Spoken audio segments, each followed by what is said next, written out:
and then the monkey just tears his fucking scalp off. Fuck that, dude. Not just some strands of hair. It just went and it fucking ripped off. I'm telling you, don't fuck with nature, right? That's why I never want to go to those monkey sanctuaries in Thailand and shit. I keep seeing videos of people trying to give them food and they go, fuck you, I'm taking your soul. I'm taking your baby. Have you seen that monkey on a motorcycle? Dude, in 5, 4, 3, 2, 1. What's up, everybody? Welcome to another episode of the Genius Brain Podcast. I am your host, David So, and we have Ed Park VP in the house once again, dude. What's up? We just came back from a weekend of UFC extravaganza. And the Super Bowl as well. And the Super Bowl, which, to be honest with you, I don't give a fuck. I could give a fuck less about any of those teams. Yeah. Nobody really gave a fuck about the Super Bowl this year. But it was a great game. That's for sure. It was a great game. The commercials, I don't really remember. I can't recall off the top of my head. Fucking, what's it called? Memorable ones. The only thing that people were talking about, they didn't even talk about the fucking game. They're just talking about Rihanna. Rihanna. She's pregnant, right? Yeah. Okay. So I asked that, right? I was like, hey, is she pregnant? And they're like, no, she had her baby. And I was like, oh, I feel like an asshole. And then this morning it came out, she's pregnant again. Like, okay. And everybody's like, fuck, we gotta wait. She's never gonna make an album, dude. Yeah, she's pregnant again, dude. Riri, baby. We watched the UFC against it was Makhachev versus Volkanovski, which was pretty fucking insane. If you guys aren't a fight fan, pound for pound best fighter, Volkanovski is what they're saying. Yes. Versus Makhachev, who is supposed to be this unbeatable robot. The second coming of Khabib. Khabib, which Khabib. Well, which we saw today is not true. I mean, the other day, like, I mean, this is debatable, but Khabib mauled his opponents, right? The amount of significant strikes that were landed on him was fucking nothing. And Makhachev, I think he just takes a lot more risks. But, dude, Volkanovski's stock went up, man. Yeah. And a lot of people thought that Volkanovski won. I don't think so. Like, I scored it. Did you see the Rogan? Where he did the fight companion? And they were all like, whoa! Yeah. No, they all thought he got robbed. Joe Rogan, all of them were just like, he got robbed. Everybody in the room that we in were our watching room, were we're like, oh, no, that damn makes it. sense. Yeah. Like 1, 2, and 4 was Makhachev. 3 was debatably Volkanovski's, and then 5 for sure Volkanovski's, right? So I don't know. I don't understand why people thought it was. You know, I think when people watch the fight back again, without the excitement of him getting up from the takedowns and stuffing a lot of them, they'll be like, oh, okay, I could see why. Because Makhachev landed a lot more. I don't know the actual stats, but he rocked Volkanovski quite more from what I saw visually. Was it more significant strikes? Is that what I they guess, say? once again, I have to rewatch it again, but I just saw Volkanovski's head snap back a lot more, except for the 5th round. So if we're not judging this fight round by round, and it's just for the fight in general, then Volkanovski would have taken it in that 5th round, and the fight would have been done. But it's done round by round. So in that sense, I believe that Makhachev won 3-2. So I don't even think it was that close. I mean, I guess it is pretty close. I mean, if it was good enough, man, they'll have a rematch. They'll get back into it. I mean, but he has to go back down to featherweight to fight Yair Rodriguez. Dude, how do you think that's going to turn out? I think Yair Rodriguez is going to lose. I don't think anybody beats Volkanovski. Right. So if you guys just go up on YouTube, if you're not a fight fan, just watch this little guy. He looks like a fucking troll from the Lord of the Rings. Like 5'6". Yeah. But walks around 170. 170, 180. His arm's like the same wingspan as mine, and I'm 6'1". Yeah. So he looks fucking weird. He's a caveman. Yeah, he's a fucking cave. He's a knuckle dragger, dude. Yeah, Neanderthal. That's basically Joe Rogan if he was an MMA fighter. For real, right? Yeah. Without the bloated chest. Yeah, and then you have Islam Makhachev, which Makhachev is from Dagestan. Yeah. And for those people who aren't fight fans, once again, Dagestan is known to have these amazing Sambo practitioners, which is their version of like grappling and wrestling. And he has just been untouchable. So the idea behind this fight was that Volkanovski, who was the underdog, was just going to get mauled, and his wrestling wasn't going to be good enough. Yeah. Volkanovski's strength is unreal. I mean, he still wasn't getting the better of Makhachev during those grappling exchanges. But it was a stalemate on the ground for most part. Yeah. So Volkanovski is somebody, he's just so different. So if you're going to if you look back at Volkanovski beating like Max Holloway, he beat him 3 times. Arguably 2 of them, I don't think that Volkanovski won.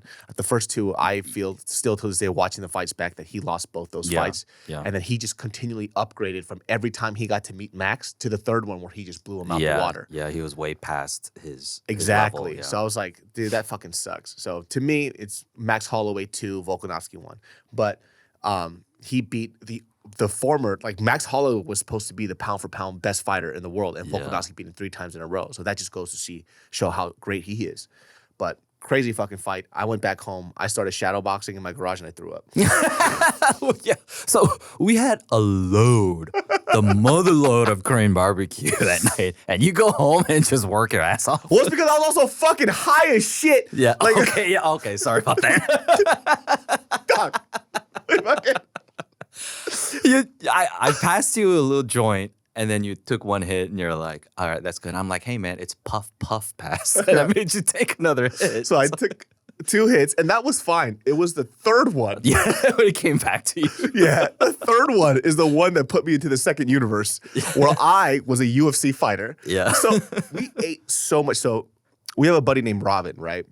And there's a difference between people who are foodies and then fat asses. We are fat asses, dude. Yeah. Like Robin has coined this term grazing, which essentially what happens is we bring like an absorbent amount of food every time. So almost every weekend we meet up and we watch UFC fights together. And so Robin got this thing called it's a Japanese binchotan charcoal grill, right? Yeah. So binchotan is a hardwood charcoal, like Japanese hardwood charcoal. It lasts for like 6-7 hours, and you could just grill consistently. Yeah. But when you do that with people who aren't foodies and are fat fucks, we just eat for 6 to 7 hours straight. Yeah, we had like 10 plus pounds of meat. Yes. Yeah, and it was just cycling through the grill, and short just kept rib. going in. We had Ed brought over some ribeye. I brought over Wagyu beef short plate. Some hanger steak. Somebody else brought these redneck clams. Robin dry aged 2 whole pork bellies. 2 whole, which was already like 6 pounds. Yeah. Right? And then we had Korean panchan on the side. We had budae-jjigae. Budae-jjigae is Korean military stew. Yeah. It was something that was developed after the war. We had a lot of American rations, and we used what we could. Canned beans, Spam, all this other stuff, American cheese. Little Frank's sausages, yeah. And you make this fucking delicious stew. We ate that. And then we were so fucking high, Ed brought these peanut butter cookies. From Vaughn's. And then we started grilling them. Put them on the grill. And then we're so high, we're like, oh shit, the fight's starting. We're trying to pick it up. And the whole thing came out a crumpled mess. And then we still ate it. Yeah, it's delicious. It was so delicious. And it was like, oh gosh. So we're hyped from the fight. We're watching all this stupid shit. We're watching UFC 1, like the very first fight ever where people are ball grabbing and ball punching. Yeah. And then I go home, and then for some reason, I'm like, you know what? I was inspired. I'm like, I could be a fighter. Yeah. I could have gone through UFC 1. Yeah. So I go home. I hop in the sauna, like doing like a weight drop type of thing. Oh, no. I'll sweat the shit out. I come out. I start shadow boxing, like, In my mind, I probably think I look really good. I do not. And so I'm really shadow boxing, and then I stop, and I go, oh no. And I go, okay, I'm fine. Like, I'm a fighter. I'm not going to throw up. So I continue. God. Right? And then the thing that did me in, for some fucking reason, because I saw Yair Rodriguez, I threw a freaking 돌려차기, a spinning heel kick, right? That did me in, and I fucking yacked. You just get like all nauseous after you spin. I didn't hit the spinning heel kick. I went, and I fucking ran it, and I fucking yacked. Oh, God. Right out the door? No, I ran into the bathroom. I made it to the bathroom. But, dog, it was the dumbest thing ever. And I just remember the next day waking up like, dude, you're so fucking stupid. Like, who the hell do you think you are, man? You can't even run a mile straight without crying. Man, well, at least you're not feeling all the effects of just like meat hangover right now because since you threw it all up. I had like 7 pimples. Oh, shit. Because we were just sitting there grilling and eating. Yeah, this smoke was just getting right in your face. That oil was just going right in your eyes. And then even this pants, I had permanent oil stains on it. And I just washed it. Oh, shit. Yeah. But we had a dry-aged pork too. So Robin took these pork slabs and just left it in the fridge, open air. And he left it out for a week. Yeah. And so what that does, it reduces the moisture in your pork belly. So it's, number one, dries out the skin a little bit or the surface of the meat. And the second thing it does, it condenses and gets rid of a lot of the water. So the Maillard reaction happens a lot faster. Right. So when we put it on the grill, it was like brown and crispy. It was so fucking delicious. It's so good. Yeah, but anyways, enough of that fucking fat ass talk. This ain't fucking dudes behind the food. Yeah. People wanted us to talk about The Last of Us, right? Yeah. And I got to tell you this right now. I'm somebody who just, I don't know why, but when somebody says a show is really good, I feel like 60% of the time to 70% of the time, it's not as good as people say it is, right? Right. And so I avoided watching The Last of Us because it was based off of a game. Mm-hmm. And typically what I've seen from a lot of things that are adapted from something else, it's not going to be that good. Yeah, like Resident Evil. Zombie video games turn to movies. They do that a lot, and they're just terrible. That's exactly what I was thinking. Yeah. Resident Evil is not a good adaptation, right? And this is what it kind of felt like.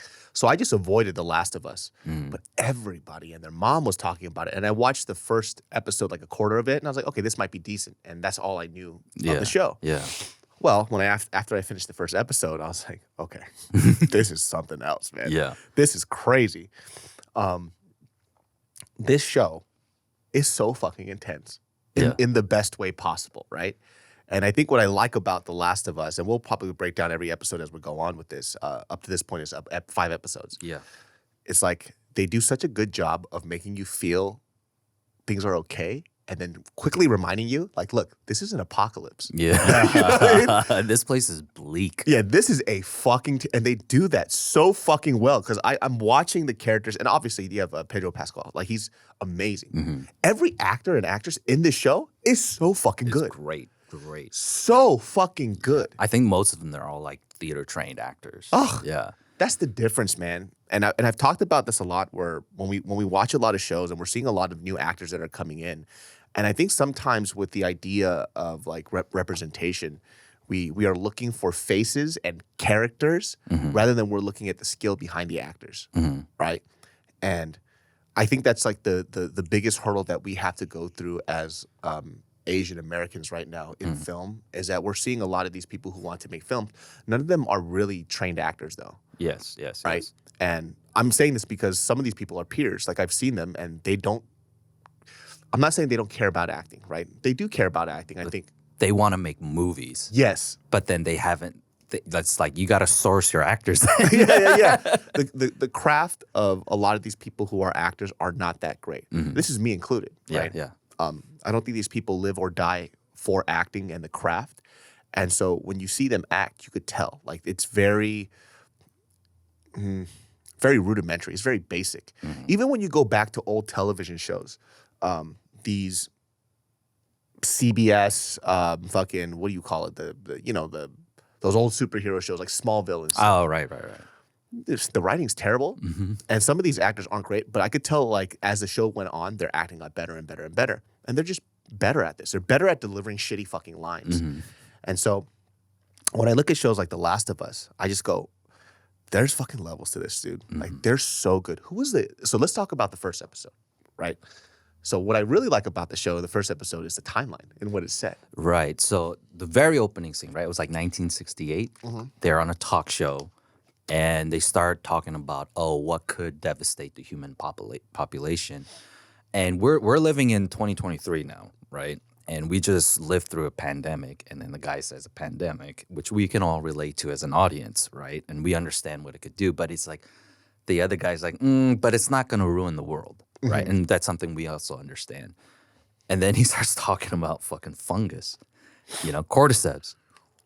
And if you've watched Planet Earth, and like it's on YouTube and shit too, you've seen how fungus can infect insects. Yeah, so and take over their mind. When it said that, number one, I go through really weird rabbit holes online, especially when it comes to nature, right? Because obviously, who doesn't follow nature is metal. Yeah. But there is this one fungus that controls insects. Like, you'll see, let's say, I don't know the exact insect, but there was like a clip of this thing that looked like a cockroach. It's like the head's caved and it's dead. And you see it just walking. Fucking zombie fungus. Yeah. It's the weirdest shit ever. And it's mostly ants, apparently. So like the fungus will explode or whatever, and the pores will spread out, and then it gets amongst the insect population, mostly ants, and then it's so weird that those little tentacle things come out of the ant's mouth. You know, it's real, yeah. Bro, It freaked me the fuck out. That's so fucking disgusting. Yeah, it was That when is so ants disgusting. are infected, that shit comes out of their mouths, and That's they're controlled, and they go into the colony to infect more ants, right? But here's the cool thing. Yuck. Yeah, it's fucking gross. But the cool thing is there are like, I don't know if it's warrior ants or worker ants, like just smarter ants who see that it's infected, and they'll take it down and drag its ass way out of the colony to just die, right? And what they do is like, after a while, there's stages of it where they start losing the entire autonomy and they have no control, and they go up a branch, and then they clench onto this little twig, right? And then they'll die. But the fungus takes over their body, and then you can see it grow this fucking horn out of its head and then it just shoots more spores out to get more zombie insects. So that's a real thing in nature. That is fucking disgusting. Nature is ridiculous, man. Yeah. And you know, Joe Rogan's high ass always talks about nature and shit, right? And I'm always thinking, this fucking guy is high out of his mind. And then, you know, I start seeing some of the clips that he's talking about, and now I'm scared to go outside. Yeah. You know what I mean? Dude. Like the way people like romanticize nature and animals, it's really odd because nature is nature, right? The things that we see from animals and creatures or whatever is seen through a very small lens because we're seeing it through like zoos and, you know, they're trying to show Reservations. Exactly. Sanctuaries. So And we got to then- save these animals. and then you repopulate. follow nature's pedal. It's like, actually, nature wants to kill you. And I see a woodpecker just eating the brains of another bird. Yeah. I had no fucking idea. I'm like, this woody woodpecker, what is he doing? Dude, cannibalism, like lions eating leopards, like unusual acts in order for them to survive. They'll do anything. Dude, and then hyenas just eating animals through the ass. Yeah. Because it's the easiest way Easiest to get way. While they're alive. While they're alive. the fucking craziest thing ever. What is this shit, dude? So, I mean, I also saw the thing where it was another type of, I'm not sure if it was a fungus, but there's like a parasite that gets into slugs, and they'll go up on branches and they'll extend out. And then, I hate that shit. yeah. And then just so a bird will come and eat it. So the bird will shit it out somewhere else and it'll reproduce or some shit like that. Oh my God. Oh, it's fucking disgusting, dude. Yeah. So all in all, like everything else in nature is trying to kill us. And humans, we do literally live in a type of utopia where we're safe from nature. We are apex predators. Yes. Yes. And that's another thing that's an interesting thing to bring on is because we became apex predators so fast because of fire, like we just jumped the line to become apex. There's a long line of other predators that are apex predators. But because of that, if you look at lions and other apex predators, they have no fear. Yeah. Humans, we have anxiety, we have depression, we have fear. And that's because we jumped the line to apex. Dude, that makes so. Dude, I saw this video. I'm not sure this is a sidetrack, but We are so sidetracked, but yeah, go ahead. there was this like video of this guy. For some fuck, it's this dude in Africa, and he's like fucking around with this lion. Yeah. And like sticking his finger in the cage, and the lion's getting pissed, right? Guess what he does? Grabs his fucking finger and tears it off. What? I don't know the why fuck? he was doing that, but he was just fucking around with the lion, like showing that, oh, I could pet this lion, and the lion is literally trying to bite his finger off, and it just flips his head, grabs his finger, and it just strips it off the bone. Dude. And so speaking of that too, so you know how there's like these parks in Asia where there's monkeys just run around, right? Did you see that video of a guy trying to feed a little monkey something, and the monkey crawls up his shoulder, right?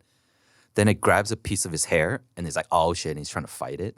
Like, and then the monkey just tears his fucking scalp off. Fuck that, dude. Not just some strands of hair. It just went and it fucking ripped off. I'm telling you, don't fuck with nature, right? That's why I never want to go to those monkey sanctuaries in Thailand No. and shit. I keep seeing videos of people trying to give them food, and they go, fuck you, I'm taking your soul. I'm taking your baby. Have you seen that monkey on a motorcycle? Dude. Try to kidnap a baby? What the fuck was that? Yeah. I literally saw that yesterday. It's just this baby in Asia sitting on a stool, The monkey's on a motorcycle. It's just dragging this baby off. We're gonna make Last of Us season like 10 because monkeys on motorcycles kidnapping babies. Did somebody train that monkey? Who fucking knows? What the fuck, man? Like, they skipped the Stone Age. They skipped making tools. I'm riding motorcycles. Yeah. And I don't understand. It's really hard to fathom how strong fucking primates and monkeys are. Yeah. They are fucking strong. We are weak. We are the weakest primates in all of mammalia or whatever the fuck. The animal kingdom. Yeah, that tiny little fucking monkey, that has to be, I say at most, 15 pounds. Yeah. Dragging a child like it's nothing. And the kid is like, like that's like, what the fuck is happening? There was also this other video or it was a story about somebody who was living with a chimpanzee knew a chimpanzee for a while. Mm-hmm. And then I don't know what happened exactly, but basically, long story short, this lady who was either a wildlife conservationist, long story short, the chimp ripped her face off. He ate her face. Ate her fucking face, ate man. her fingers and her toe, like ate all of these extremities, like, and she lived. She fucking lived. She lived. Yeah, that's the scariest part. Like, nah, you're right. But don't fuck with chimps. Don't get chimps as pets. Dude, they are literally jacked for no reason. Yeah. They are. If you shave the chimp down, body. Oh, yeah. When you see apes with alopecia, they're like, holy shit. They look like Brock Lesnar. Yeah. I would not want to give them hugs. I know. People love giving them hugs. Ever since I saw those articles and I kept reading about stuff like that, and then I see these videos of these people who live with chimps their whole life since they were little babies, and they see them, they come up and they hug them and they're super happy. I'm like, dude, yeah, I get fucking nervous. I don't know, man. Yeah, even the diseases part, like, or who knows, ticks, fleas, and shit. Yeah. I don't know. Chimps can, I just picture a chimp just grabbing my spine and ripping it out of my body because I feel like they could literally do that. Yeah. Let's go back to The Last of Us. Okay, yeah. That was a big segue into saying how nature wants to kill you. Yeah. And, okay, so what he says is like, it can't affect us now because they're depicting it in 1968. But he's saying, but in the future, say like the climate warms, then yes, these fungus can evolve and then start infecting humans too. And then so in this sci-fi world, they say as the climate changed and got warmer into the year 2003, it infects the population. Because it's a little bit nonlinear in its storytelling. Because in the beginning of the second episode, they also showed the Thai scientist. That whole part. That was also really good too. I don't know if I'm jumping ahead, but then just chronologically saying how these things came about, like the mushroom or the fungus started going into grains and rice and all of our food supplies first. That's why it was just because in that who was the young black actress, the kid who Pedro Pascal was? I don't know her name, but she is fucking good, dude. Yeah, she is so damn good, man. The first part of that episode where we get to know her and how beautiful she is as a soul. As a daughter, and like she helps her neighbors, she loves her father, and she gets him this birthday present with the watch and all that, and we fall in love with her, and then shit goes down. And you see, you know what? And I already knew from the jump when I saw that old fucking grandma in that corner. I was like, she's gonna do some shit, dude. Some weird shit, right? So if you pay attention to, they offer her cookies. She's like, no. Oh, that's right. So that's what I'm saying. The fungus got into the wheats and the grains and all of that. So people who are eating certain foods were getting infected.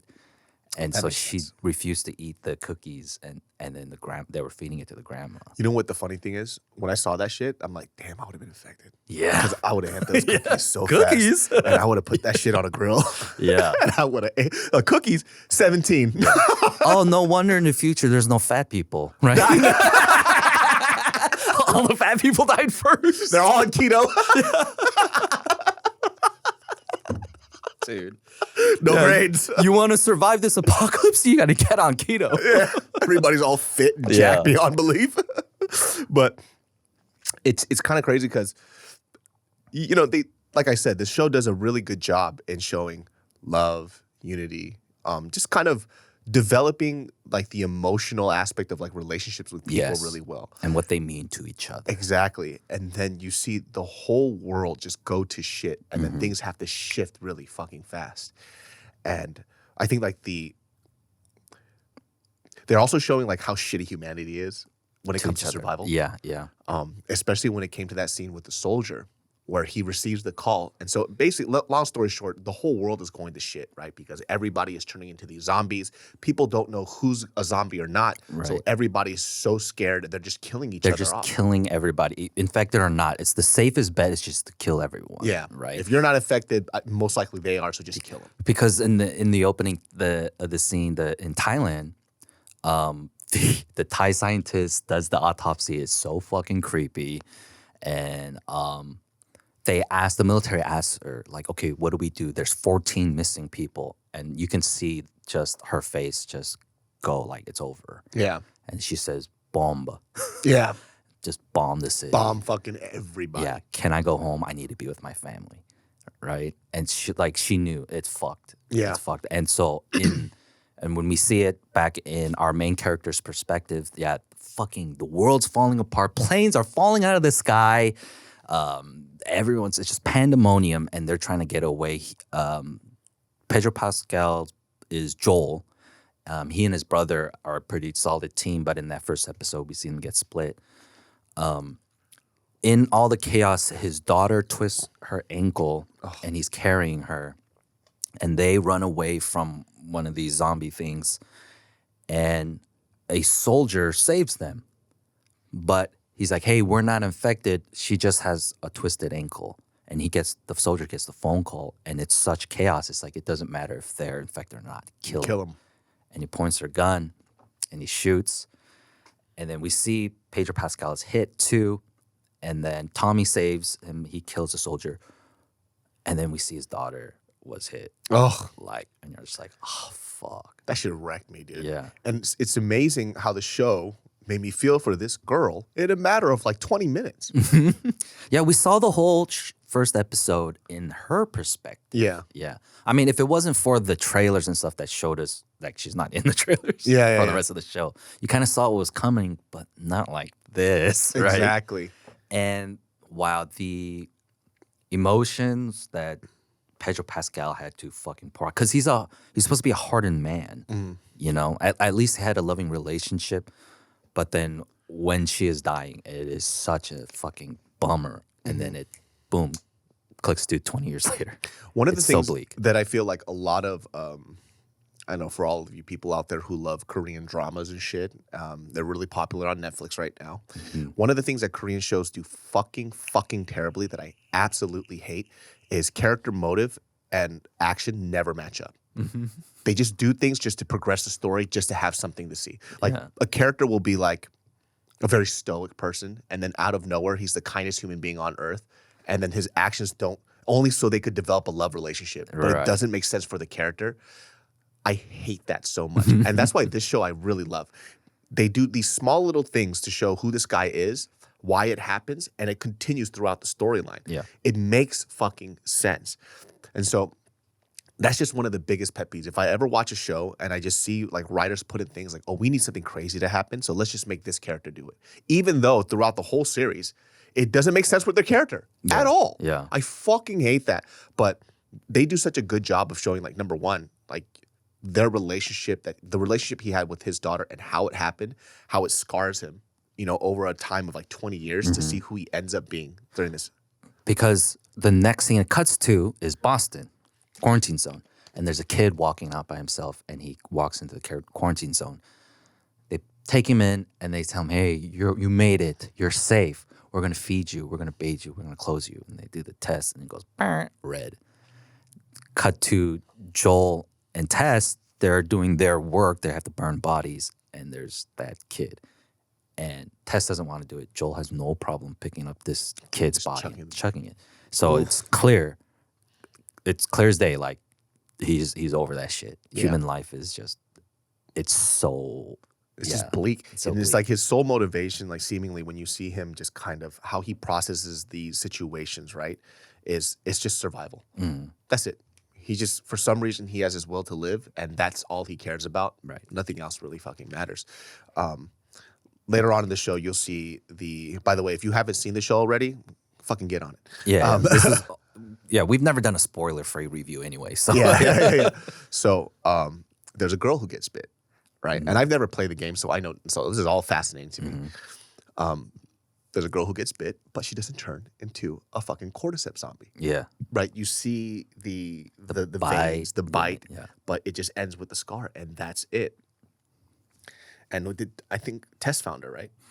No, so I did play the game. The game is 10 plus years old, but from what I recall, like she was in some mall, like playing around, and then she gets bit or whatever, and all that shit, and then she runs back, and those are the Fireflies. They're the freedom fighters. Yeah. Because what runs the quarantine zone is Fedra, which is the new government since the United States collapsed, and they're pretty fascist. Yeah. Right, and so they're trying to fight for a new quarantine order, let's quote unquote say. So they found her first, so they're keeping her chained up and safe.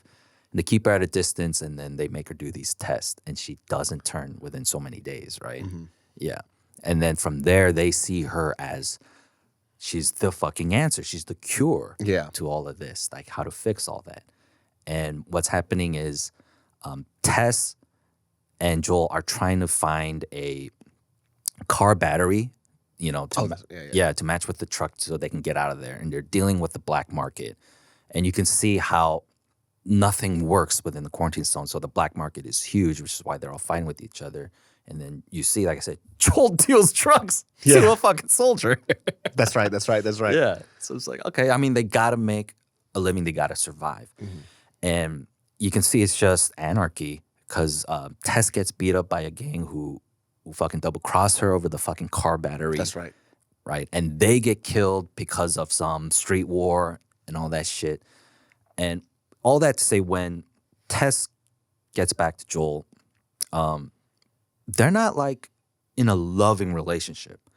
They are co-survivalists. Yeah. They are just there because they need each other. Like, not ranging emotionally, you can see, but then they have to survive together. Yeah. It's like this agreement that they have, right? And all of that culminates to them running into the Fireflies, the freedom fighters, because they both need this car battery. Yeah. And as fate would have it, whatever, because the car battery was trash or whatever, they both need to get to the West.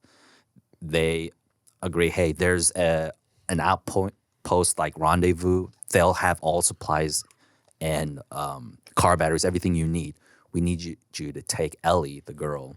We need you to take her there, right? And as they do, they go throughout the night. They get caught by the same soldier that Joel deals drugs to. But this time the soldier's like, nah, fuck this. I'm turning you in, right? And then when he points a gun, and when he does that, Joel gets triggered. And he goes Wolverine berserk mode on the fucking soldier. Yeah. And then in that chaos, they see that she's bit, right? And that's the end of episode 1. Yeah. The scene where Tess was captured, I fucking love that scene because number one, it just showed how much there's no emotion in anything. It's like it's just you got me, you fucked me up. But she's like still alive. Like, yeah, she goes, hey, you fucked me up, whatever. It's even. I just like fuck it. Like we all just want to live. And he's like, no. Like you're gonna have. He's like, actually, I don't give a fuck. All right. Yeah. Like it's all good. Let's just move on from this shit. Right. No, zero emotions. She's not begging for her life. She's not sitting there trying to like emotionally get to them so she could survive. She's just like, look, these are the facts. Right. Things happen. It's an apocalypse. You're gonna do what you do. Whatever, you got your shit, move on. Who the fuck cares? Yeah. Let's just get the fuck out of here. And that's what we were saying. All that whole fucking side thing we had about nature trying to kill us shows what it does to us. Yeah. Right? In that, like what it does to our humanity and our emotions for each other when we all got to look out for ourselves, you know? And then the way, you know, when you're in anarchic government or like a wartime or anything, every government will turn fascist. Every one of them will. It always does. When the show progresses, and we're going to kind of go towards this, where the basically they have, what's the young girl's name? Ellie. So they have Ellie, right? number one, that little girl, that young girl, she could act her ass off, man. She's Lady Mormont, Game of Thrones. The little girl, yeah. That's her when she was like, I don't know, 12 at the time, 11 when I she had was no filming. fucking idea. Yeah. That's the HBO connection. That's why she's on the show. Well, that little girl, fucking good. I mean, she was great on HBO. Yeah. Fucking, okay. That makes sense then. Yeah. So she's killing it, right? So much attitude, so much sass or whatever. And Like, you don't like her. Yeah. She's not likable. Not at all, dude. She's fucking annoying. You know what I mean? Which, from a viewer perspective, it makes me like her. Yeah, that's the point kind of thing, right? Like, if Joel doesn't even like her, why the fuck does he need to take her out west? That kind of thing, right? And so, like, there's these moments too where they're walking around, they're having conversation, and like, they're doing a good job of, like, I think, explaining the world, right? Because as they're going through these areas, they're explaining why they can't go through it. And they also actually explain it to the young girl because she's a kid. She wasn't alive for everything. That's a great way to do exposition. Exactly. Because she had a bad education, and Joel keeps saying, "Didn't you go to school?" And she goes, "Fedra school." Yeah. And then Joel opens up about what it used to be like when she's like, "Oh, you used to, play this game, or what were airplanes like?" That kind of thing. And then he explains how everything went down, kind of thing. So that was like, I guess it's called the walk and talk, which is a good way to do exposition in a lot of dramatic shows. Like, is you show them walking and you show an environment while they talk. It keeps the viewers engaged. If they're just sitting there and talking, it's a bit tougher to get it going. If they're walking, then we see progression. And so I was like, this is fucking great storytelling. Like, visual storytelling, great. A+. And like, for me too, for somebody who doesn't know anything about the game, it was very necessary for me, right? Yeah. And because it wasn't like these static shots of just going back in time, right? And for example, when they went through the building and they had to explain why it's fucking dangerous, like, listen, and they were kind of arguing back and forth, like, listen, like, we shouldn't go in here, obviously because mushroom people like dark areas, right? They go up to the top and they see a bunch of these zombies just huddled together, Right? And they're like, "Yo, what the fuck? Why are there so many now?" But those small little explanations didn't take me out of it. I didn't have to sit there and listen to this long story. They just got to the point, like, this is what it is. The kid understands and they move on. Yeah. So they still, even within the exposition, there isn't these like really warm, weird, sappy moments. It's still in the idea of, I got the information, fuck it, let's move on. you know? So they kind of keep it within the theme of this is still survivable, even in their storytelling, which I really, really do appreciate. Because it's like, okay, let's move on. Let's see what's going to happen next. Fast forward to, they had this crazy fight scene with the clickers. The fucking mushroom vagina opening up, like labia face people. Fucking disgusting. Such an intense scene, right? A quick side note. The reason why I played Last of Us a long time ago is I have this friend named Derek Espino. He works at Sony Video Games. Yeah, and he's a senior sound designer. And when I first got a PlayStation 3, I asked him, "Yo, what games should I play?" And he just recommended all the games he made, which were all the Uncharted series, the God of War series, and they also made, the same studio made The Last of Us. Yeah. And so he got me into that. He made those noises, those clicking noises. Oh my God. He invented those noises. And I just wanted to drop that. Shout out to Derek. That is creepy as fuck. But yeah, they get into a whole scuffle with that, classic zombie TV show fight, but they get out of it. Okay, right? But as soon as they get to the rendezvous, they see everyone's dead, right? And they've been infected and they all pretty much killed each other. But there was an interesting thing that also happens in nature. Did you know nature has its own internet? So every forest system, right? Like, every tree actually communicates with each other. If it's like, hey, I need some more sunlight this way, or blah, blah, blah, or whatever, the way it kind of moves its branches. There's a communication system that is there because of fungus. Fungus is deep down in the ground, and within its root systems, they connect. Oh, so that's what they meant. And that's where they grabbed the whole thing of like, if one thing happens here, they'll know. They'll know what they communicate through their fungus roots. They did a lot of research for this fucking show. Either the game or the show. Yeah. So that's exactly what happens. At the rendezvous point, you see some vines and like fungus vines touching one dead guy. He was alive for a moment and they shot his head. And then it alerted all of the big group of zombies that were packed together, and they come running. And then that's when they have to move, right? And Tess reveals, like, because she's freaking out. Yeah. So she's dead. losing her composure. She goes, no, it has to be here. It has to be here. And then the little girl, she was like, you got bit. Yeah, holy shit, you're bit, yeah. Yeah, and then she sees the bite.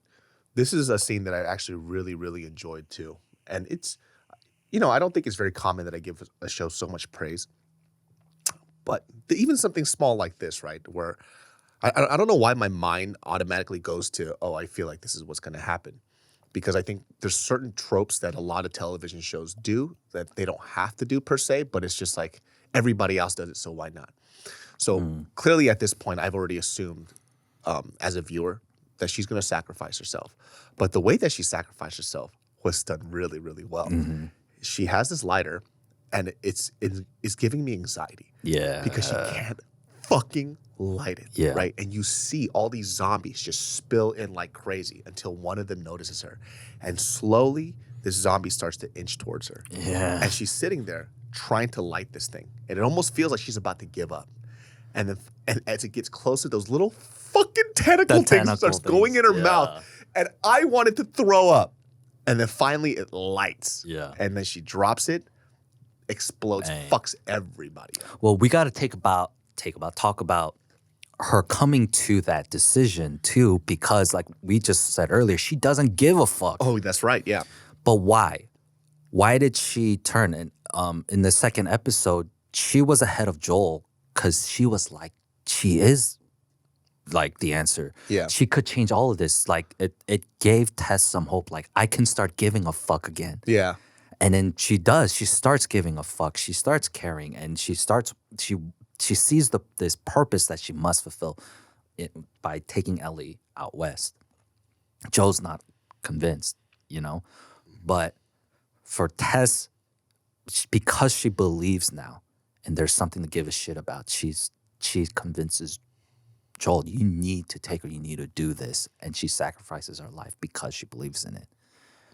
And when we are getting into the third episode now, it opens with they need that car battery still, right? Yeah. Well, Joel has a contact, his friend Bill, and they're on their way to go find Bill. And then it cuts back to 2003 in Bill's perspective. And this guy, it opens up, he's in his basement, not even basement, a sub-basement of his basement. And he's a doomsday prepper. Yeah. Right? Dude. It's like he was waiting for the world to end. This was the episode that actually made me really, really like this show. Yeah. Right. No, this episode went so viral that everyone started tuning in. Oh, really? Yeah. Then it makes sense because for me, I mean, we could talk about a lot of things about this one. Like episode 3, you want to talk about historic television. Historic television. Emotional roller coaster, dude. And number one, I mentioned representation, right? And there's representation outside of just ethnicities, right? There's like sexuality. Like you find out that Bill is gay, right? And not only is he gay, when you look at him, he doesn't look like the typical gay dude. No. Right? His mannerisms or what like TV typically portrays of a gay male, right? For example, if you've seen this terrible show called Partner Track that got canceled, thank God. The worst fucking show I've ever seen in my fucking life. Yeah.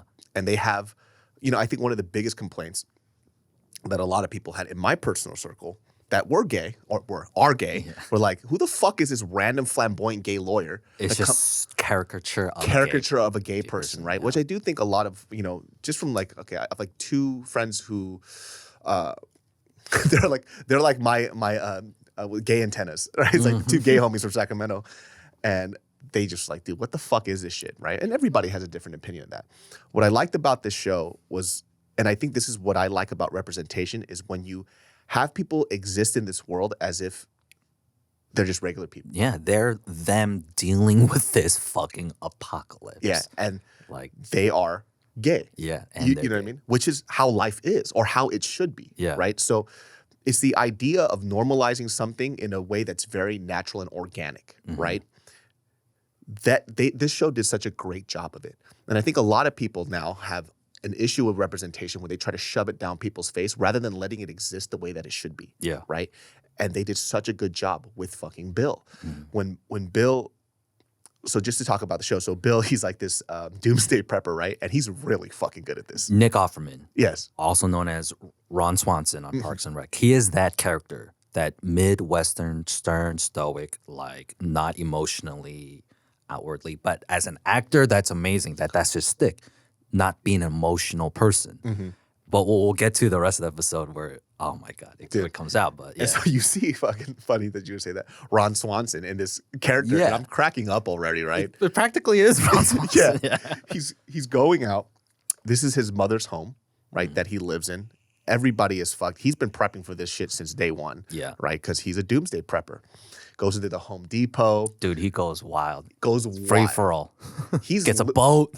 He's living his fucking dream, right? Barrels of gasoline. Aging beef. Yeah. Dude. Doing everything, right? Because he's been Nobody to prepping bother for the him. longest time. At this point, you don't know he's gay yet, right? One of the funniest. He makes extravagant meals. Maybe that was a little hint. Well, that was the thing, right? You see him do like this filet with this like this bordelaise sauce and these vegetables that he grew. It's this amazing fucking meal. And then the part that cracked me up was he turns on his security cam and you see this zombie and he's walking up, trips to Mark, gets blasted in the head. You think it's supposed to be a serious scene? He goes, I'll never get tired of that. Yeah. He's enjoying it. He's enjoying the doomsday shit. And then it's been 4 years now. Him by himself, 4 years surviving. And then he's built a fucking perimeter in his neighborhood. He's got a whole acreage to himself. So he's fine. And he gets a alarm bells, like notification. He has an intruder. Someone fell in one of his traps. It's a big hole in the ground. And it's you can see it online. This particular scene went like viral too, or whatever. Like it was part of their ad campaign. It's when they first meet. He meets what's his name, Frank. Yeah, and there's another man down the hole.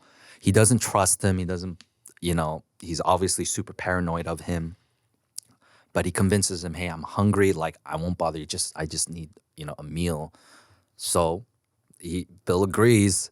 And he makes this extravagant rabbit meal, right? And he has a bottle of fucking Camus. Like, it's just, I was looking at the food. I'm like, damn, maybe we could, maybe I want to live with this guy. Like, I want to go survive with you. But the guy's, he's washing up, he's showering, they're sharing this meal. All right, he gives him a hot shower too, right? Yeah. And you could tell, like, Bill is so uncomfortable, right? But you don't really know why. And then, this was kind of funny too. It's just him playing the piano and singing, and then obviously this other guy who is gay. He just goes, well, not obviously at this point, but he just goes, he's gay. That motherfucker playing show tunes. Honestly, but that shit kind of made me laugh. That's where it was starting to come out. I was like, he might be gay. He might be gay, right? But Bill goes, stop. He doesn't like the way he sings the song. He's like ruining the song for him. The funny thing is, like, in my mind when I was watching the scene, I was like, David, don't just assume he's gay. Right? He's like, you don't assume it. And then all of a sudden, he's gay. But you got to kind of see. It was so endearing and cute. Like Bill gets on and he starts singing the song in the way he likes, obviously. And then Frank, he asks if there's a girl, and he's like, no, there's no girl. There never was. He goes, I know. And then they lean in for the kiss, and Frank is like crying. And he's like, what's your name? And it's just like, it didn't even matter that it was gay to me at that point. Like, it was such a beautiful scene, honestly. Like, they were so starved for connection. This is that thing of how the show does such a good job of showing humanity, right? In the worst way possible and the best way possible. What I got from the Bill character is that I think he enjoyed the world disappearing because he was never allowed to be himself. You know what I mean? Yeah. And I don't know if this is done in the writing, but I'm assuming because he's like in this country bumpkin ass area, him coming out as a gay man is not something that you're supposed to do. And even when he was living with his mom or whatever else, he had to hide his identity. When this whole world went to shit, he didn't have to hide his identity. He's a fucking doomsday prepper. and he's never been allowed to share the fact that he's gay. Yeah. And especially with another gay man, right? And so it was liberating for him. Yeah. And that part just made me, it was making me super fucking emotional, right? And mind you, years ago I saw Brokeback Mountain, couldn't do it. You know? Brokeback Mountain was fucking intense though. Yeah. This is just a relationship, just a loving relationship that you're seeing start to bud. Cool thing about this is, I mean, they get into bed, they fuck or whatever, whatnot, right? That was a little uncomfortable for me. As a heterosexual male, it was a little hard. But beyond that, what I like about this, once again, they're showing humanity, and they do it so naturally, is that they fast forward a time and now they're fucking fighting as a couple. Yeah. He's like, I loved it. They're fighting because he wants friends. Their banter is really endearing. The whole thing with the government isn't Nazis. Like, yes, they are. Like, okay, they are now. But like, I mean, it shows a character who they are. But what does Frank really want? Is like, can I spruce up the house? Can I build a garden? Can we have some people over? Right? It's like, you built all of this. Like, can I build some of it? Can it be mine too? Give me something to live for. Yeah. Right? And then you see like Bill being, I guess, I don't know, efficient or pragmatic is like, we don't need paint. We don't need flowers and all that shit. But he relents, and which helps us see their relationship grow. And we see that Frank has been in connection with Tess, right? And he says, hey, I'm bringing some friends over. We're going to have friends. And then they have this like garden lunch. And it's such a nice looking scene in this bleak world. He has his gun cocked and all thing. I mean, there's a little funny dialogue too, because he's like, Bill's a paranoid schizophrenic. And he's like, I'm not schizophrenic, which he won't deny he's paranoid. Yeah. But it has a very interesting setup for us to see how Joel and Bill connect. They're the same type and the same ilk of people in this fucking bleak future, but they both understand what they're, doing in order to survive. And then we see that, hey, man, I can get you a better fence out there to keep you protected. And, they'll stay in communication. They kind of more or less warm up to each other. And then they also see that their purpose that they have, I want to say, I guess, as the masculine aspects of their relationship, that they're trying to keep Tess and Frank alive. That's both of their purposes, essentially. And then we see that Frank so Bill has a fucking arsenal. He's got guns and guns and racks of guns. And Frank trades a gun for some strawberry seeds. And then we see this beautiful moment where they have strawberries for the first time in how many years? Oh, dude, that was a beautiful scene. Yeah, man. and then Bill giggles like a little schoolgirl when he eats the strawberry. And he's like, yeah. And like we see, like, man, they have hope. Yeah. These people have built something where it fucking works. Because we saw the quarantine zone. We see fucking freedom fighters and fascists, and everyone's out for each other's necks. And then we see this beautiful aspect of this bleak future.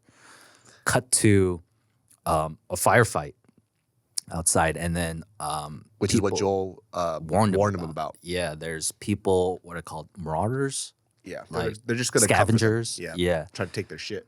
But Bill, of course, like booby traps his whole fence, fucks him up, but he gets shot. And in that scene, we're seeing like Bill seems to be dying on the table. He's like, call Joel.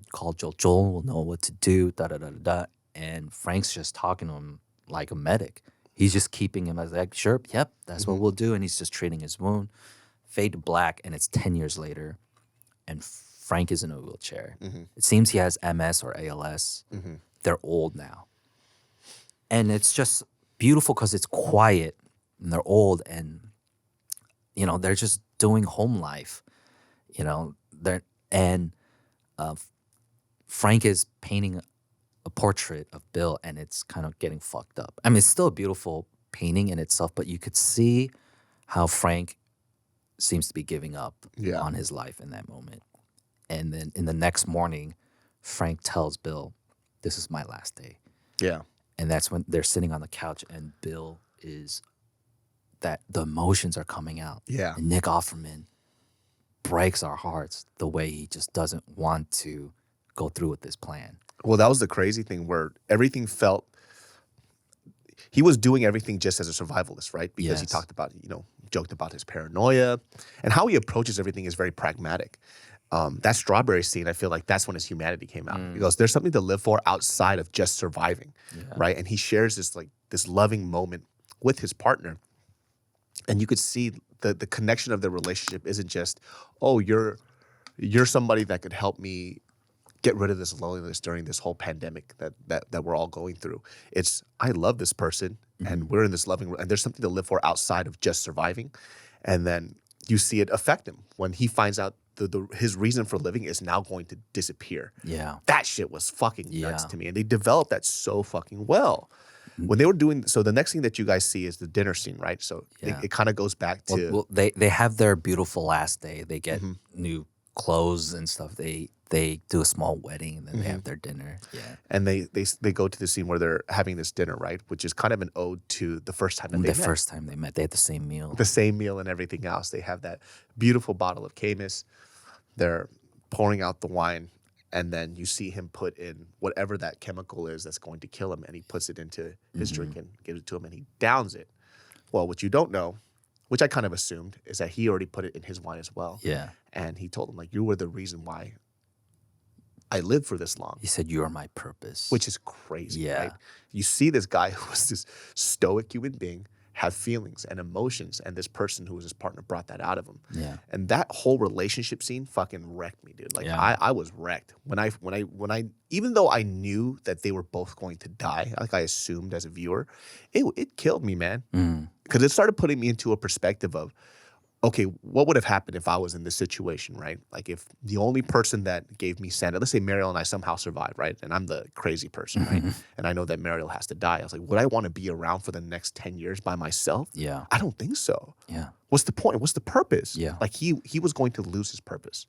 So insane. Yeah. And so he was happy to give up his own life as well. Like, hey, I did everything. We did it. And they did it like nobody else on earth seemed to have done it. Yeah. And they did it so well. And for us, we can accept, they can die in peace. They got to leave the way that they wanted to, which I feel in this time is a luxury. It's a fucking luxury. They got to eat an amazing fucking meal together. They got to do it with the person that they love, and they got to live to an older age. Nobody else gets that in this world except for them. Yeah. And then we cut to present time. It's like a few weeks later. Joel and Ellie roll up to Bill's compound. He knows the code. And long story short, Ellie finds the letter. And Bill addresses it to Joel. And in it, as Ellie's reading it for him, he talks about the purpose. You and I, we have a purpose on this earth. And no motherfucker is going to stop us from that purpose. And for me, it's to take care of Frank. And for you, it's to take care of Tess. But the last episode, Tess died. And so Joel has a little mini breakdown. Why? Because what we did see before was, like I said, Joel and Tess were co-survivalists too. And throughout this whole episode, we just saw two other co-survivalists just fucking do it right. And they loved each other. Joel and Tess didn't seem to love each other in that sense because they're such cynics now. They're nihilists. Like, this whole world is fucked up. But deep down, Joel did love Tess. Yeah. And because he was like, that was our purpose. Your purpose was to take care of Tess. Well, Tess is gone. But what did Tess want Joel to do? It's like, take Ellie. This is for real. Take Ellie out west. And people miss this. Joel goes back in and he says, show me your arm. It's like, this guy knows. Yeah. He says, show me. He had to be sure one more time to look at it. And it's healing. Her arm's healing. And so he accepts that fate. They could have stayed on that compound. There's plenty of food, shelter, running water, hot water, all that shit. They could have stayed in Bill's compound and lived out the rest of their lives as well. But he was like, he accepts his fate. He accepts this new purpose. His new purpose is Ellie. Yeah. And that's why this whole scene was so pivotal. People say, oh, it was so unnecessary. Why do we have to see it? It was such a deviation. It was like context Yeah. for us to see like purpose. And this is essentially if this was a 9-hour movie, this is the first act. Yeah. Joel has now found his purpose and he is acting out his purpose. So throughout this whole show, the person that I feel for the most is Joel, right? Because his personal mission is to not feel anything, right? Because he knows what it feels like to have somebody that he loves and have it taken away from him so many times throughout the show, right? It happened with his daughter. It's happening with Tess. And every time he tries to strip himself of his own humanity, this is just a mission. Yeah. I don't care about you. This is a promise that I have to keep. This is a promise that I have to keep.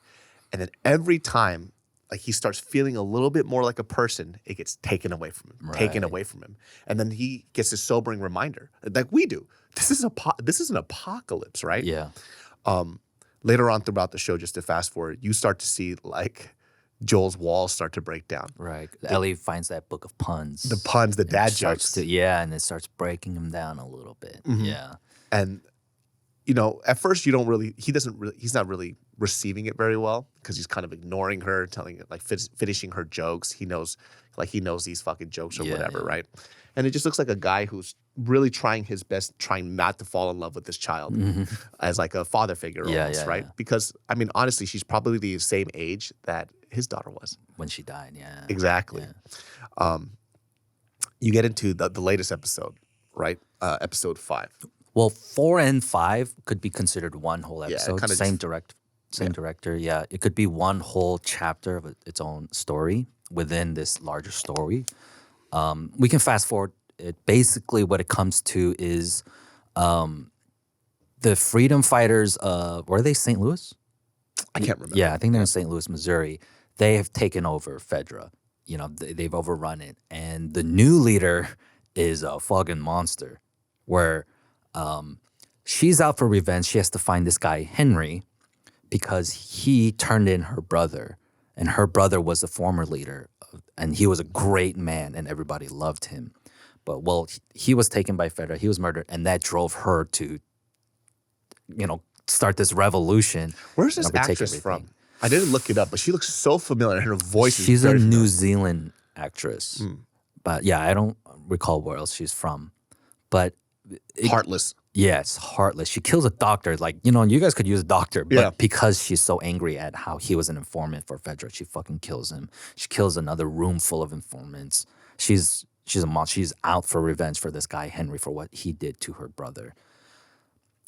They're a mirror image of itself because the reason why Henry turned in her brother was because Fedra had the medicine for his younger brother, Sam's leukemia.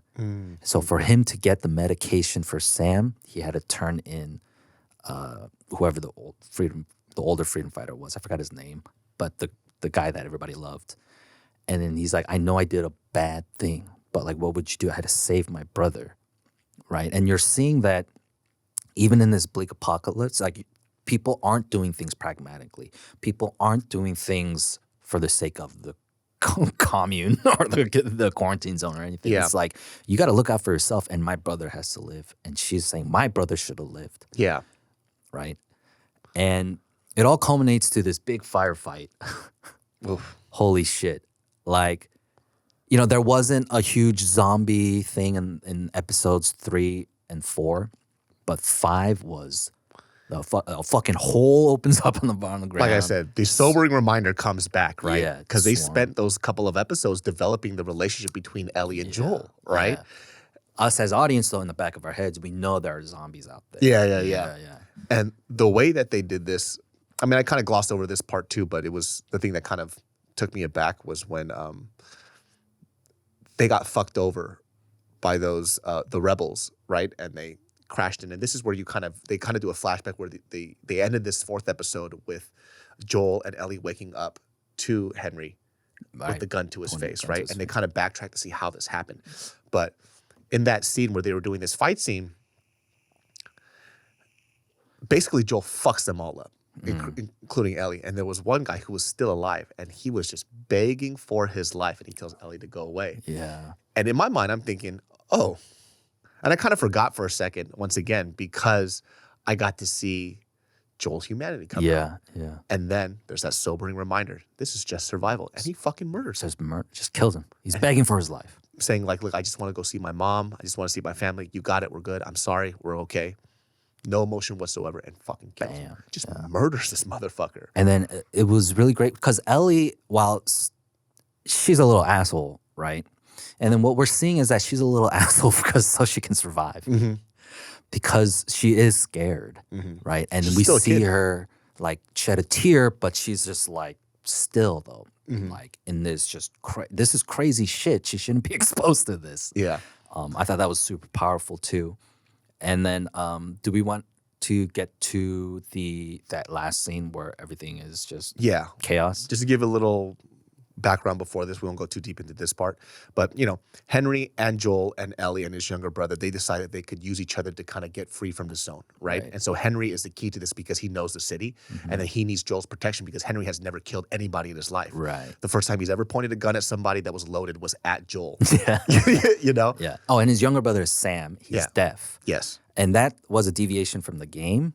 Apparently, like they made him deaf in the show, not because of representation for ASL and deaf peoples, although that was like a really beautiful thing, but because Sam is more helpless, he needs Henry to survive, to show that aspect. Like he needs like Henry to be there. So it all culminates to the lady with the rebels. They catch up to them, they find them, and then they have this important talk, like saying like your brother's just he says he's just a kid, and he's like, yeah, he's just a kid. Kids die all the time. Yeah. And they have this argument like whose life is more valuable, and this is ultimately an argument of who loves their brother more. Yeah. And that's what they're arguing about essentially. It's like love, like you fuck me over, no, you're fucking me over, kind of thing. Yeah. So they all basically they thought that they were going to escape. They kind of got towards the end. The rebels have a sniper at the end because they know that this is the exit, and they all got caught up. Right. And so this is where that argument is happening because they're hiding behind a car at this point because they dodged all these they were dodging basically the sniper. Yeah. And she's giving them an ultimatum. Like, hey. And it's not really an ultimatum, it's you make the choice on how you want to die. You know? Because it's not because he was like, let the kids go. She goes, no.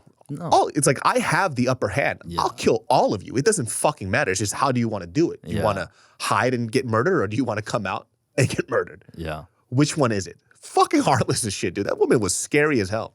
And then, I don't know if you want to call it Deus Ex Machina because everyone gets fucked up, but the zombies come out of the fucking ground and a whole horde of them, and then a specific one called a bloater comes out. Oh, that thing was disgusting. It's gross. Its whole body is just fucked up, and it's a giant fucking hulking mushroom zombie, and it tears people apart. Literally decapitated somebody. Yeah, just rips heads off and shit. Well, in the chaos, fast forward, they get out.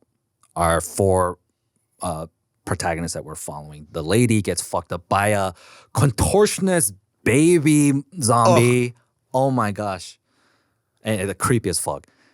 And very satisfying though. Yeah. It's like, oh, yes. They get out, they get to a motel, they seek shelter, and they're going to keep heading out west. Ugh. Ellie and Sam, they develop a relationship throughout the whole episode, and Ellie's looking after Sam and reading stories to him. And then they're like, hey, we have a long road, let's go to bed now. And this is kind of a good reminder too in the show that Ellie's a kid and she wants friends. Yeah. So she finally got to see another kid, and they get to kind of communicate in the way kids do. They're laughing, they're having fun. There was a part in that episode too where he looked at his younger brother, he goes, I haven't heard that laugh in ages. Right. And once again, the show does a great job of making you feel like everything's okay. Yeah. More people together, yeah, it's better than numbers to survive together. Well, he has a little Etch-a-Sketch to communicate with where he writes, and there's a scene where we see Ellie is scared all the time. He lets her know, and he says he's scared because he's going to turn into a monster inside him, right? And then he reveals that he was bit in the ankle. And he says, I'll stay up with you, and fades out, fade up, Ellie falls asleep, and Sam's on the edge of the bed. She checks on him, and he's a zombie. Oh, you know what the funny thing is like, when I saw that moment, I actually thought that he was going to be okay, that they were setting it up that he's not, and that he's going to turn around and he was going to be all right, because Ellie cuts her hand open. She says, "My blood is medicine." And she puts it on. Yeah, and we hope. Oh, yes, that's right. Yeah, and we hope. Obviously, this application is so rudimentary, right? Yeah. And I don't think this is not how medication is supposed to work. But who knows? Like, this is a dystopian world. This is all made up. So maybe they just need to have blood-on-blood contact, and it's fine. It's like, hey, I don't have HIV. Let me cut my home open and put it on your open wound, and therefore, Like, so I don't know why I thought it would work, but then they set up the scene where he's sitting at the edge of the bed and he's looking out the window, and that's where I felt like they're setting it up to make us feel that he's going to turn to zombie, but he's not. He's going to turn around. And he's going to be fine. You were hoping, and I was fucking wrong, man. He turned into a zombie and he starts attacking Ellie. Yeah. And then you see her older brother with a gun. He snatched the gun before Joel can get to it, and he points it right at Joel. And he's like, "What are you doing?" You're like, and Sam is fucking thrashing at Ellie, and it's like taking forever. And then Joel's just like, "Fuck it," and then he runs for it. And Henry makes a quick decision, and he shoots his own brother in the head. That shit fucking wrecked me, man. That was so, especially because they already prefaced it with he is the most non-violent human being, and he has never shot anybody. And the first person he kills is his own brother. He's like, "What did I do? What did I do?" Even as this survivalist, he's never even killed a fucking zombie, dude. Yeah. And he has to kill his own brother. I did not, I mean, obviously I had a feeling he was going to kill his brother, but what happened after is what double fucked me. Yeah. He can't live with this grief, and in the last split moment, he decides to fucking kill himself. Kills himself. Sobering reminder, this is the world that we're in. This is the reality. I mean, it is a mirror of, I mean, he did what Bill did. Yeah. Except he had to do it in the most tragic. His purpose His purpose was gone. Yeah. And I think that really, that's the scene afterwards, they bury them in the back. And Joel takes his time. Joel takes his time and looks at these two bodies, and he looks at Ellie walking away like he has to protect her, or that's him in the ground too. Yeah. If Ellie's gone, then it's kind of no words are spoken, but you can see through his reflection, he'll kill himself too. Yeah. Yeah. Which furthers like his drive and his purpose. And you kind of see Ellie harden as a human being. Yes. Because she didn't even take the time to mourn this loss of a friendship she started developing with this young kid. Mm-hmm. And she's just like, you know what? Fuck it. Just walks off. She's hardening as a human being. Her emotions are starting to leave her. Yeah. And you get to see this young girl become that heartless adult that everybody else is becoming. Because, kids tend to have this light about them, right? This optimism. And you see it with her. She's reading this joke book. Mm-hmm. She's trying to make light of situations. She's trying to laugh, have a good time. And then this is that moment that you see a change in maybe her character to the next episode that we haven't seen yet, where it's, okay, this is a task. Fuck it. Move on. Don't attach yourself to anything else. Yeah. It's so bleak. Oh, the show. That's the halfway point. That's episode 5. I believe there'll be 9 episodes. So we'll come back after the finale. Yeah, we'll because at this point, like I said, it's been a while since I've seen a show. I think the last show that I liked this much was Peacemaker. Peacemaker, right. So it's been a hot second, man. And even Mariel likes her show. She doesn't really like gory horror films. Yeah. I will say this though, she saw the episode with Bill and his boyfriend, and she was like, "I didn't really feel as much as other people." I was like, "Man, you heartless bitch! How could you fucking not?" Because it's not a K-drama. Yeah, because it's not a K-drama. It's because Bill was hairy. That's why. Yeah. She hates hair on men. If those two were like hairless, she would have been completely fine with it. Yaoi? Is that what it's called? Yeah. The last of Yaoi.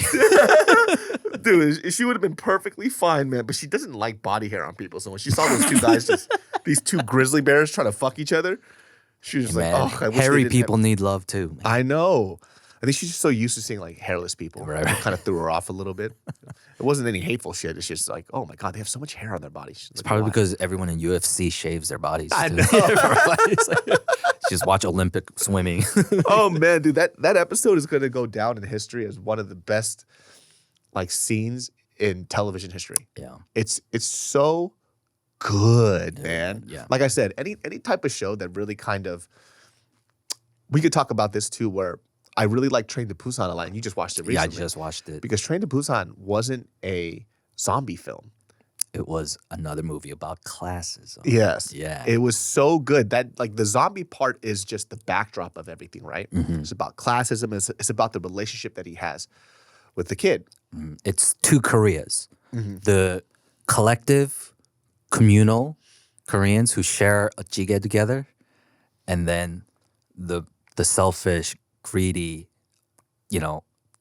take everything that's out there its own mind kind of mindset. That's kind of the classism war that's happening in Korea, right? Yeah. Right. And so I feel when the backdrop is the thing that you expect the film to be about, but it's about something that's a lot more deeper and a lot more intricate. It's right. To make a better film. And even with this episode, it wasn't about Bill and what's his boyfriend's name? Frank. Bill and Frank and them finding their sexuality, right? Yeah. Which I feel that a lot of terrible television shows will try to use that as an agenda to get more views. Yeah, right. That part is just the backdrop that kind of lended itself to see the beauty of their relationship, right? That is what I call good writing. And it's just so good. The writing in the show is so fucking good. And a lot of shows can tend to fuck up things that are already there, right? And we see this in Marvel films all the time, which you're going to hear in the next. Yeah. Where comic books are pretty intricate. Yeah. Right? They have character development. The source is all there. It's all there. But for some reason, when it goes on the screen, it gets all mangled and fucked up. That's why I had such low hopes for this, even though I never played the game or I didn't know anything about it. I have a little bit of PTSD when it comes to adaptations. Yeah, right? Yeah. You see that in anime films, specifically anime live action films. Jesus Christ, they're so bad. But there's just been a history of bad video game adaptations. But I think this is a big catalyst for Hollywood to look at it and take video games seriously, and take anime seriously. Because what Hollywood does is get the rights to make an adaptation. And then they get some guy who's not even a fucking fan of the movie to write, like DBZ, Dragon Ball Evolution. The guy who wrote it had to make an apology. He's like, I actually don't know anything about Dragon Ball. That's fucking crazy to me. You know? That's why The Witcher is really good. Well, season 1, it's tanking now. They deviated so far from the I only saw source. the first season. Yeah. So Henry Cavill quit because they were deviating away. That's right. Yeah. So because the writers were, apparently the news is the writers hate the books. And it's like, then why are you on this fucking show? Yeah. So that's I only problem. saw the first season. Yeah. Well, Hollywood needs a change where go get the source writer, get the people who made it in the first place to be head of it. Because The Last of Us, the showrunner, the writer, the director, is the guy who made the fucking game. And he's got a co-writer director who does films. That's perfect. Yeah, that's why it's great. And he's in charge of the changes that make it adaptable to the screen. That's awesome. From the video game. That's why it's so fucking solid. And that just says like, oh my God, there's so many great fucking stories out there that we can adapt finally. Metal Gear Solid, Mass Effect. Dude. All these great storied like video games. I cannot wait till somebody, because Metal Gear Solid can be such a good fucking movie, man. Yeah. It's like the Japanese Captain America in the MCU films. Because the Captain America MCU films became political thrillers, right? And that's almost, it can be in that vein. Metal Gear Solid is almost like that. But yeah, I'm just saying, like, I wish Hollywood would just look at Last of Us and see what exactly worked, and it's just the source material. Just get down to the source material. Well, because, who's going to know more about this world to basically better help the world building than the person who created the world? Oh, that guy from Silver Lake, I saw him on his laptop with a flannel. Yeah. I think he can do this. You can do it. You have a PlayStation 5, right? Like, that kind of shit. Oh, you play video games? You must know. It's like, it's kind of like that. It's not the same. Like, imagine somebody trying to do, I don't know, any type of Marvel film without knowing any of the comic book lore. Yeah, the characters. They would never hire them. Yeah. That's why. So that's the problem. Before Marvel Studios came to be, they were just silo operations of a director's vision of what they thought the superhero should be. Until you have Kevin Feige coming in, building Marvel Studios, he's like, no, here are the rules and stipulations to every character and what they're like and their journey and all of that. And they had a way to regulate the canon. DC didn't. That's why this past 10 years, it's been a jumbled mess till now James Gunn is taking over. He is the new CEO of DC Cinema. He just came out with a video where he's talking about the future projects.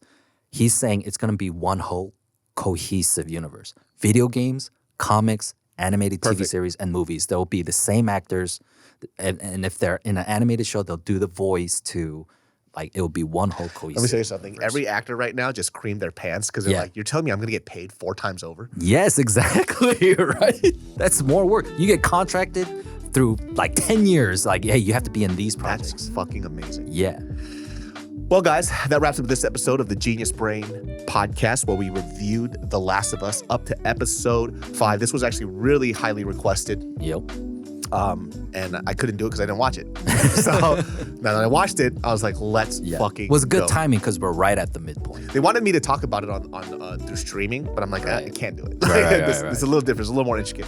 But you can catch Ed at Ed Park VP. That is his social handles, his podcast. Bible study at Momo. Check that out as well. A Genius Brain every Sundays at 12 p.m. And we'll see you all next time. Peace.